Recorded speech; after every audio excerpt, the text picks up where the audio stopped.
మహర్షుల తాళపత్ర గ్రంథాల్లో దాగి ఉన్న శాస్త్రీయ నిత్య జీవన వికాస రహస్యాలు. తాళపత్ర నిధి డే 39.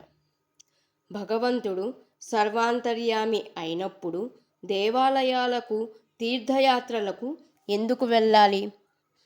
గోమాతలో గోతత్వం అంతటా వ్యాపించి ఉన్న దాని పరిపూర్ణ సాక్షాత్కారం స్తనములలోనే అవుతుంది. అలానే భగవంతుడు సర్వాంతర్యామి అయిన ఆలయాల్లో, తీర్థస్థలాల్లో సులభంగా లభ్యమవుతారని, అనుగ్రహిస్తారని అంటారు. అందుకే దేవాలయాలకు వెళ్ళాలి. దైవ సన్నిధికి వెళ్ళడం వలన శాస్త్రీయ ప్రయోజనాలు ఉన్నాయి. సాధారణంగా ఆలయాలను భూమి లోపల పాజిటివ్ ఎనర్జీ ప్రసరించే చోట నిర్మిస్తారు. ఆకర్షణ తరంగాలు కేంద్రీకృతమైన చోట వేదమంత్రాలు రాసిన రాగి పత్రాన్ని నిక్షిప్తం చేసి దానిపైన మూల విరాట్టును ప్రతిష్ఠిస్తారు.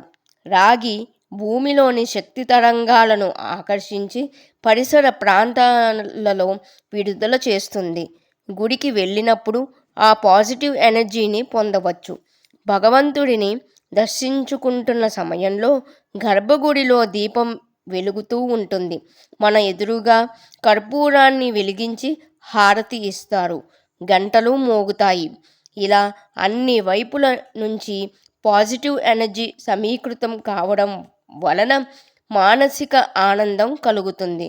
తద్వారా శారీరక ఆరోగ్యం సొంతమవుతుంది. అందువలన భగవంతుడు సర్వాంతర్యామి అయినా అప్పుడప్పుడు దేవాలయాలకు, తీర్థయాత్రలకు వెళ్ళమని చెప్పేది.